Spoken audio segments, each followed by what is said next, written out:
Good morning बच्चों। इस chapter का लास्ट टॉपिक है law of conservation of momentum. ठीक है, ये हमको पढ़ना है। इसके बाद ये टॉपिक खत्म हो जाएगा। उसके बाद हम लोग न्यूमेरिकल्स करेंगे। When two are more bodies act upon one another their total momentum remains constant provided no external forces are acting on them. इसका मतलब ये है कि जब दो या दो से ज़्यादा बॉडीज एक दूसरे से इंटरैक्ट करती हैं, मतलब एक दूसरे के ऊपर फोर्स लगाती हैं, तो उनका टोटल जो लीनियर मोमेंटम है वो कंजर्व रहता है, वो कांस्टेंट रहता है। लेकिन इसमें एक कंडीशन है। कंडीशन क्या है कि उन बॉडीज के सिस्टम के ऊपर कोई भी एक्सटर्नल फोर्स नहीं लगना चाहिए, है ना। मान लीजिए कि दो बॉल्स हैं और एक दूसरे से टकरा रही हैं, तो बॉल्स एक दूसरे के ऊपर फोर्स लगाती हैं, ठीक है। अगर कोई बाहरी फोर्स इन दोनों बॉल्स के ऊपर न लग रहा हो, तो टकराने के पहले उन दोनों बॉल्स का लीनियर मोमेंटम टकराने के बाद उनके लीनियर मोमेंटम के सम के बराबर होता है, ठीक है। ये एक एनिमेशन है बच्चों।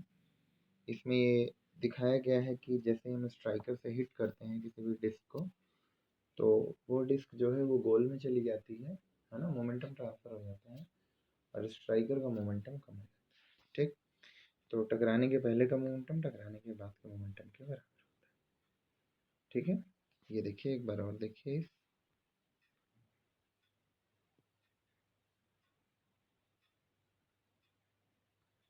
ठीक है, suppose a big and a small car move in the same direction with different velocity।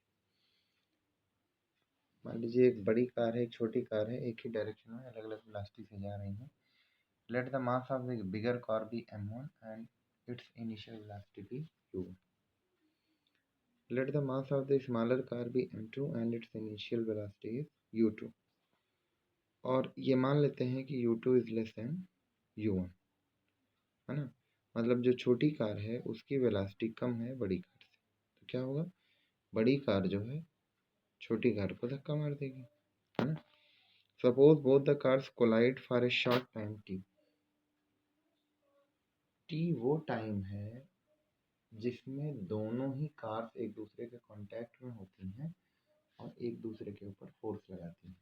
ये टाइम टी जो है बहुत ही छोटा होता है, क्योंकि कोलिजन के वक्त जो है, कोलिजन के टाइम दोनों कार के बीच में बहुत स्मॉल ड्यूरेशन में ही कांटेक्ट बना रहता है। उसके बाद दोनों कार अलग हो जाती हैं, अलग अलग वेलोसिटी से अलग हो जाती है। बात समझ में आई कि नहीं? ठीक है। इस सिचुएशन को ऐसे समझिए कि जो बड़ी कार है उसकी वेलोसिटी ज़्यादा है, छोटी कार की वेलोसिटी कम है, तो बड़ी कार छोटी कार को अप्रोच करेगी और उससे टकराएगी, है ना।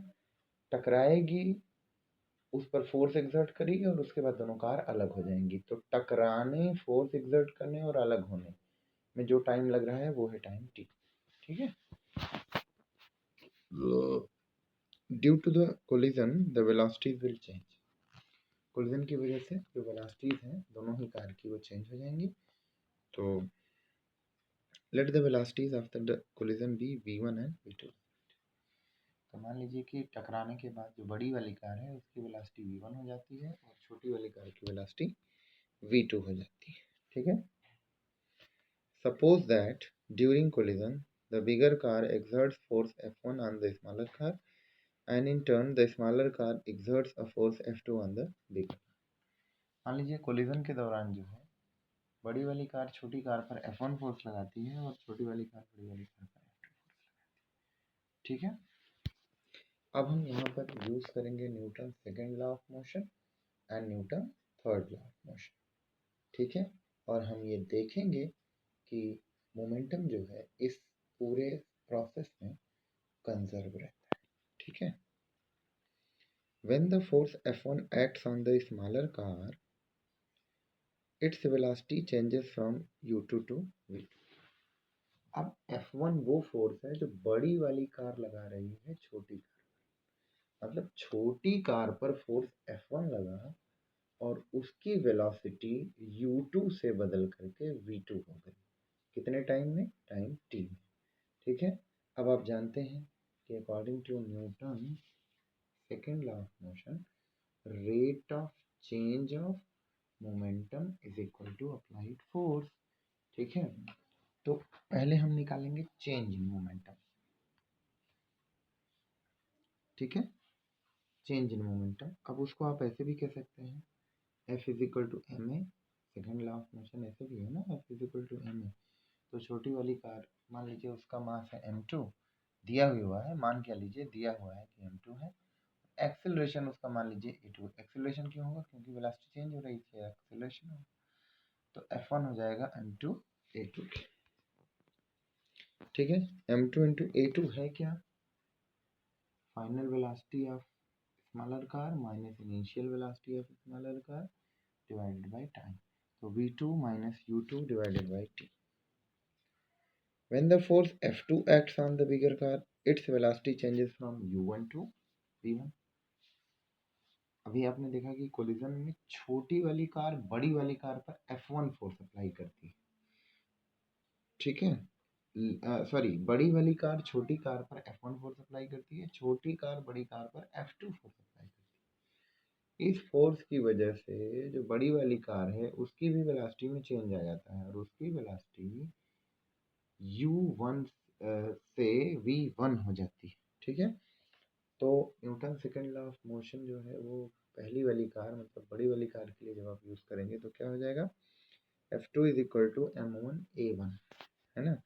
तो a1 को फिर आप लिख सकते हैं v1 minus u1 divided by t।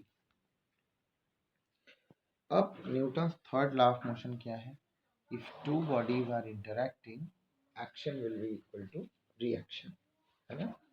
मतलब दो बॉडीज अगर एक दूसरे से रिएक्ट कर रही हैं, इंटरैक्ट कर रही हैं, ठीक है, if two bodies are interacting then action is always equal and opposite to reaction। तो एक बॉडी जो दूसरी बॉडी पर फोर्स लगाती है वो एक्शन होता है, और दूसरी बॉडी पहली बॉडी पर जो फोर्स लगाती है वो रिएक्शन होता है।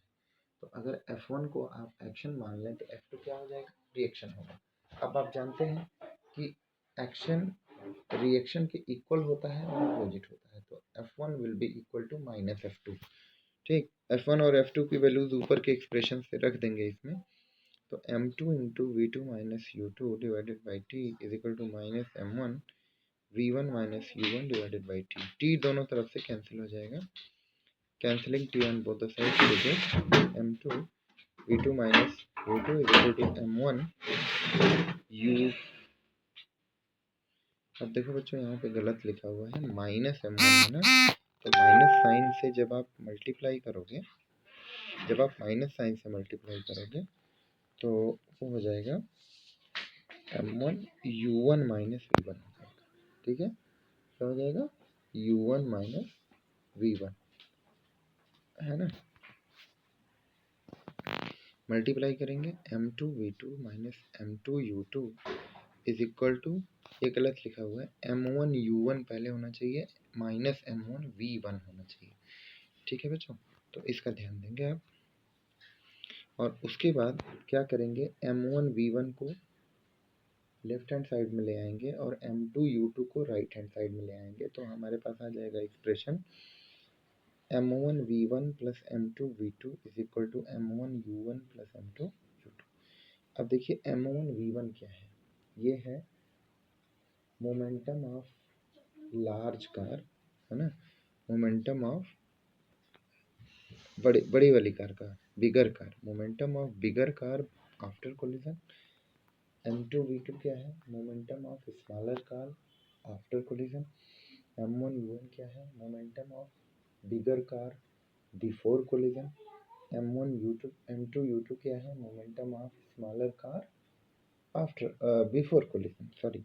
तो m1 u1 plus m2 u2 this is the linear momentum of smaller and bigger car before collision. m1 v1 plus m2 v2 क्या है, momentum of smaller and bigger car after collision. तो यहाँ पे आप देख रहे हैं total linear momentum before collision is equal to total linear momentum after collision. ठीक, तो यहाँ से ये प्रूव हो गया, initial momentum of bigger car, initial momentum of smaller car final momentum of bigger car, final momentum of smaller car. ठीक है, total momentum before collision, total momentum after collision. ठीक है। ये एक एक्टिविटी है बच्चों, रिकॉइल ऑफ टेस्ट ट्यूब, ये आप घर पे कर सकते हैं, थोड़ा सा सावधानी रखना है। एक स्टैंड ले लीजिए और एक टेस्ट ट्यूब एक थ्रेड से उस स्टैंड में सस्पेंड कर दीजिए। मतलब एक टेस्ट ट्यूब ले लीजिए, उसके मुंह पर कॉर्क लगा दीजिए, उसमें थोड़ा सा पानी भर दीजिए और मुंह पर कॉर्क लगा के बंद कर दीजिए। और उसके बाद बाय मीन्स ऑफ थ्रेड उसको आप सस्पेंड कर दीजिए, लटका दीजिए। क्या करना है, नीचे से गर्म करना है। इसको गर्म करेंगे, वेपर बनेगी, वेपर बनेगी तो प्रेशर जनरेट होगा। प्रेशर, टेस्ट ट्यूब के अंदर प्रेशर बढ़ेगा क्योंकि सामने कॉर्क लगा हुआ है। और जब प्रेशर इतना सफिशिएंट हो जाएगा कि वो कॉर्क को बाहर निकाल सके, तो कॉर्क बड़ी स्पीड से बाहर निकलेगा। हाँ, wait, water is getting heated. Cork बड़ी स्पीड से बाहर निकलेगा और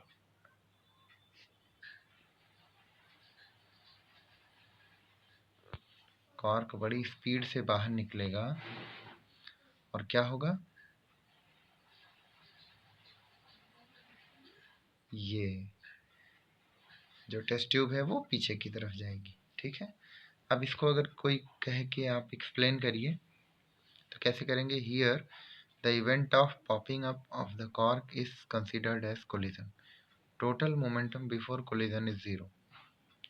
टेस्ट ट्यूब और कॉर्क का total momentum before collision zero है क्योंकि दोनों ही रेस्ट पर हैं। इनिशियल वेलोसिटी दोनों की ही जीरो है, इसलिए दोनों का ही इनिशियल मोमेंटम जीरो है। तो टोटल मोमेंटम बिफोर कोलिजन हो गया जीरो। ठीक है, total momentum after collision also must be zero. Collision के बाद टोटल मोमेंटम जीरो होना चाहिए। Hence the velocities of test tube and cork are adjusting themselves. इसलिए कॉर्क और टेस्ट ट्यूब की वेलोसिटीज एक दूसरे को एडजस्ट कर रही हैं। मतलब कॉर्क आगे जा रहा है तो टेस्ट ट्यूब पीछे जा रही है। कॉर्क का मोमेंटम आगे की तरफ है, टेस्ट ट्यूब का मोमेंटम पीछे की तरफ है। कॉर्क का मोमेंटम जितना ही आगे की तरफ है, टेस्ट ट्यूब का मोमेंटम उतना ही पीछे की तरफ है। मोमेंटम एक वेक्टर क्वांटिटी होती है बच्चों, इसलिए ये वेक्टोरियली ऐड होगी और इसलिए दोनों का सम जीरो होगा। That is the cork and the tube fly away in opposite directions. Also note that the velocity of cork is faster than that of the test tube. Cork हल्का है तो उसकी वेलोसिटी ज़्यादा होगी, test tube भारी है उसकी velocity कम होगी, क्योंकि मोमेंटम जो होता है m इंटू वी होता है, मास इंटू वेलोसिटी होता है। ठीक है, तो कॉर्क का मोमेंटम जितना ही आगे है, टेस्ट ट्यूब का मोमेंटम एग्जैक्टली उतना ही पीछे है ना। मतलब मास इंटू वेलोसिटी कांस्टेंट है, मोमेंटम कांस्टेंट है। ठीक, समझ में आ रहा है कि नहीं। कॉर्क का मोमेंटम आगे की तरफ जितना है, टेस्ट ट्यूब का मोमेंटम उतना ही पीछे की तरफ है। ठीक है, लेकिन टेस्ट ट्यूब का मास कॉर्क के मास से ज़्यादा है, तो होगा क्या कि कॉर्क की वेलोसिटी कम हो जाएगी, टेस्ट ट्यूब की कॉर्क की वेलोसिटी ज़्यादा होगी, सॉरी, कॉर्क की वेलोसिटी ज़्यादा होगी, टेस्ट ट्यूब की वेलोसिटी कम हो जाएगी, जिससे m into mass into velocity दोनों का बराबर रहे। ठीक है, ठीक है बच्चों, ये चैप्टर ख़त्म हुआ और मैं आपको, अभी वैकेशंस चल रही हैं, आपकी विंटर वैकेशंस चल रही हैं, लेकिन मैं सोच रहा हूँ कि जितना हो सके सिलेबस हम ख़त्म कर दें। तो पर वीक 2 वीडियोस मैं आपको भेजूँगा, जिससे अगला चैप्टर हमारा जो है, अगला चैप्टर जो है वो है न्यूटन्स लॉ ऑफ ग्रेविटेशन पे बेस्ड है, ग्रेविटेशन है अगला चैप्टर। तो उसमें न्यूटन्स लॉ ऑफ ग्रेविटेशन पढ़ना है, एक्सेलरेशन ड्यू टू ग्रेविटी पढ़ना है। ठीक है, वो सिर्फ 2 वीडियो में हो जाएगा। इस चैप्टर के न्यूमेरिकल्स बहुत हैं, तो मैं इसमें कुछ न्यूमेरिकल्स चूज़ करके उनका क्लास लेकर के आपको करा दूंगा न्यूमेरिकल्स। न्यूमेरिकल वाली क्लास जो है आपकी संडे को होगी बच्चों। संडे को ना 12th का क्लास रहता है ना 10th का।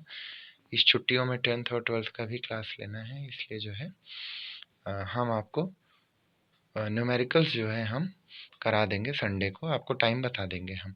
सब लोग रेडी रहिएगा, न्यूमेरिकल्स बहुत ज़रूरी हैं करने। उस समय हम जब बोलेंगे उस समय आप सब लोग अटेंटिव रहिएगा और क्लास को ज्वाइन करिएगा। ठीक है? ओके।